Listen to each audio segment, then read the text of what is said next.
Hey there, everyone. Here's a quick video on what we just learned today in class. Today in class, we started looking at and started to explore the realm of ratios. Okay, so I'm just going to write that down right here, ratios. Now, to put it simply, what we talked about in class is a ratio. It's simply a comparison. I'm going to compare. It's a comparison of two or possibly more, but for us, just two or more, and I'm going to put this in quotation, things. Okay. And the reason I write things in quotation is because I have to actually be very specific on what I am comparing. This here is a big idea for ratios because if I don't identify the thing, I can easily misrepresent my ratio. Okay, so for these comparisons, I generally have two different types of comparisons. I'm either going to compare a part of something to the other part of that same thing, or what you can do is you can compare a part of something to, well, we call it the whole thing. All right. Thinking back to what we looked at in class, we talked about an easy comparison. That easy comparison was, well, boys to girls. So if I look at the whole class, the entire class, I have two different parts. I can have one part, two part, which is I have boys and I have, well, girls. Those are my two different parts.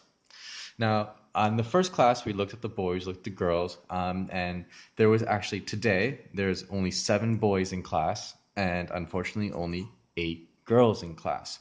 So these are the two different parts that make up the entire class. If I look at the class, there are 7 boys and 8 girls. Okay, and this ratio is going to remain constant. For this idea of ratios, I can also then look at a part to whole. Now what I need to do is I need to identify what part am I going to look at. Am I going to compare the boys to the whole class, or am I going to compare the girls to the whole class? Well, since boys here on the left, let's just start with boys first. So I need to identify.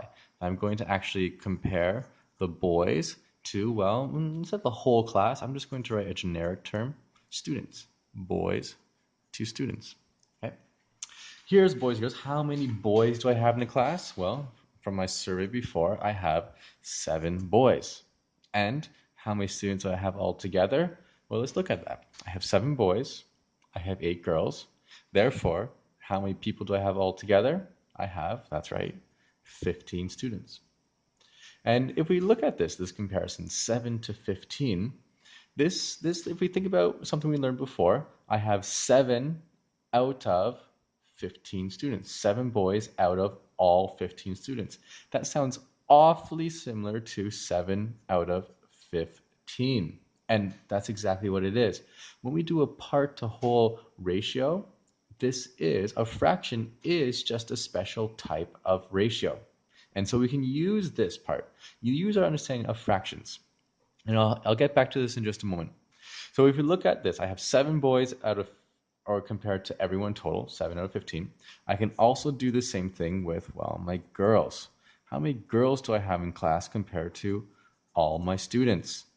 Well, I can come back here. How many girls do I have? I have 8 girls. And how many students altogether? 7 plus 8. I have 15. And I can rewrite this as, well, I have 8 out of 15. Now, if I do something really sneaky here, I can bring this one up over here. I can say, well, I have 7 out of 15 boys. I have 8 out of 15 girls. So how many do I have altogether? I actually have a part plus a part is going to make my 15 out of 15. And what do we know about 15 out of 15? That actually equates to a whole.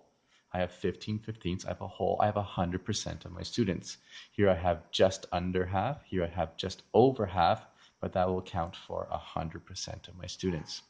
Okay, so this was just a quick recap on what we learned today on we have a part to whole type of ratio, and we have a part to part ratio.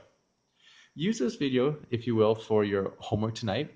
Hopefully it was a quick refresher. If you have any questions on how these things work, hit me up and I'll get back to you as soon as I can. Bye for now.